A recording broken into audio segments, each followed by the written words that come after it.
Hey guys, it's Charis Chung, and today I'm going to be talking to you guys about my photo journey. So,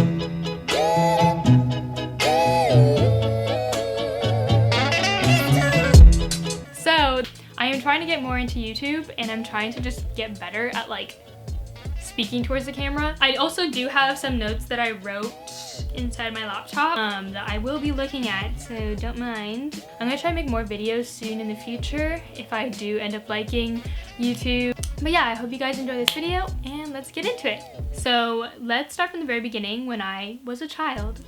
So my family likes to travel a lot, and my mom has this Nikon professional camera. It's like old now, but at that time she had a good camera, and she would always take photos of our family, and she wanted me to make use of myself during the vacations. So she gave me this little Canon point-and-shoot camera just to take photos of my family. I just kind of got in the habit of taking photos because of my mom. And also she's an architect, so she has like modern style that I always grew up with, and that kind of helped me gain a sense of composition and aesthetics in some way. And in 5th grade, I got an iPod Touch, and I used to be obsessed with this app called Retrika. Retrika just had a whole bunch of different filters to use, so I used to take photos, selfies of myself, and I used to take photos of my friends, and we would always put on makeup and have mini photo shoots and stuff. And then in 6th grade, I became friends with my friend named Bella. And at that time I had an iPad, so I would literally just bring my iPad and take photos of her. And then once I started just taking photos of Bella a lot more, I realized I was oh wait, my mom has a Nikon camera we could use. So I just took her camera, put it on auto mode, and just took photos of her. They were very cringy, bad photos. I wasn't serious about it. I was just taking photos. In 2016 and 2017, which is 7th and 8th grade, I started taking my Instagram more seriously. I followed a lot of just influencers, lifestyle influencers, and they would just take those photos of their coffee or their shoes, those type of photos, and their feeds would be very minimalistic, and I always liked that style because I grew up in that style, in a modern household. And so I wanted my feed to look like that too, so I just started taking photos of everything. I would, you know how most influencers take their photos of their of the food they're eating, and edit it in a very nice way. I planned out my whole feed before I posted. I used VSCO to edit all my photos. And then I also wanted to take photos of people, more portraits. So I just took pictures of my friends here and there, but it wasn't super serious. Yeah, just from doing all that and caring about my feed, aesthetic, editing, it just helped me just grow a habit for taking good photos. And also I used VSCO a lot, so it helped me just learn the basics of editing, shadows, highlights, brightness, vibrance, saturation. And so then in the end of 8th grade, I didn't like my mom's camera, the Nikon, so I was oh, I really want to get my own camera. So I got the camera, which I'm using right now to film, and it's what I use for all my photo shoots. It's the Canon 80D. It's a little outdated now, but I mean, she's been good to me. She's fine, she works. Oh, my eye's burning. So in 9th grade, I started to take it a little more seriously, and I wanted to do actual planned out photo shoots.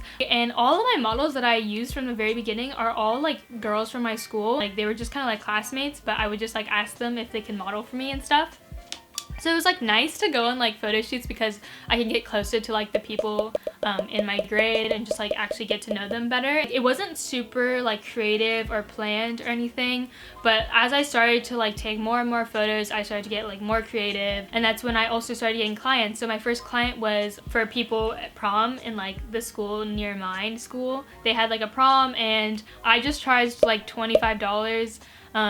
Honestly, I wasn't professional at all. $25 is pretty reasonable. But then that couple that I took photos of spread the word to a lot of other couples from that school, and I started getting a lot more clients from that school for a lot of school dances. And as my Instagram account started growing, when I was posting all the photos I was taking, I soon got a lot of family photo shoots. So I would take photos of family, and that family would tell their other family, and then just keep passing along. I just took pictures of a lot of different families on that year. At that time, I still wouldn't consider myself professional at all because I was still learning.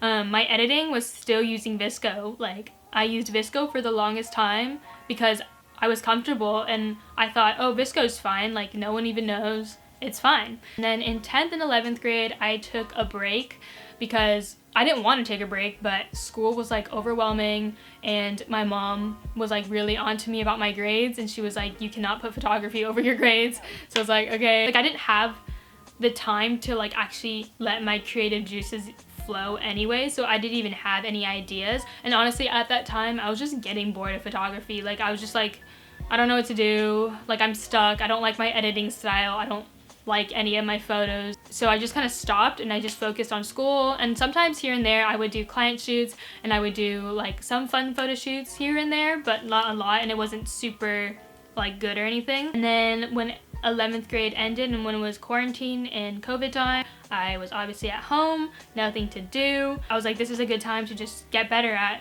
photography and focus more on that since I have so much time on my hands.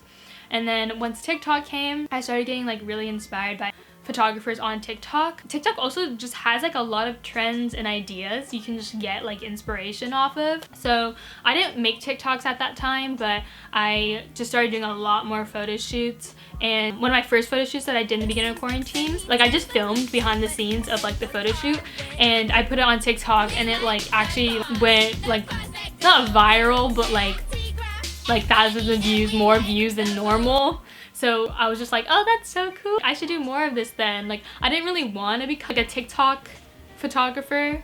Like I didn't want to like get into TikTok because like everyone at that time thought it was really cringe. I mean, like it still can be kind of cringe, but like I just didn't want people thinking I was like super obsessed with like photography. But because my videos were blowing up, I was like, okay, like I don't think anyone's judging me that hard. That's why I just kept doing more videos on TikTok, and I just started getting really into it. And I feel like once you're into something, or once I'm into something, I like really do it well. So I just started making a whole bunch of videos. I posted like weekly, and my videos were actually like not doing bad at all. Because my videos were doing good, I want my videos to do well, so that means I had to go on more photo shoots, because more photo shoots means more content for my videos, more behind the scenes videos, stuff like that. So I started planning like a lot more photo shoots, just started experimenting with different styles, with different props, with different outfits, and I started getting more into like styling the model too, like the fashion of it. Throughout this quarantine, I started wanting to get more serious about like learning Lightroom because I couldn't be using VSCO anymore. So I bought a lot of presets from a lot of different photographers' styles that I like, and I just kind of wanted to try them out and just see how they work. I didn't really love any of them because obviously those presets are like their style and I don't want to copy their style, but those presets did help me to like create my own style and just pick from different ones, like which stuff I like which colors I like from each preset, and which helps me make my own style. After a lot of trial and error, I finally figured out like what I liked. So that's why I created a site to sell all my presets on, and you guys can still purchase that down below. I can put the link down there. So currently I am 17 years old and I applied to colleges, but I did not apply for a photography major. I applied for a business major. The reason why I'm not doing photography in college is because I feel like I don't need it, and I feel like art is very subjective, and I feel like I can just grow my own. I don't need to pay to like have lessons. Like I feel like it will help in some way with a degree and stuff, but I'm not planning to pursue photography in the future, so I feel like I wouldn't need a degree on it. I hope you guys enjoyed this video and maybe have been inspired by my journey in some way. Sorry if I did not explain things super well. I tried my best. Please like and subscribe if you want, and I hope you guys enjoyed. Bye!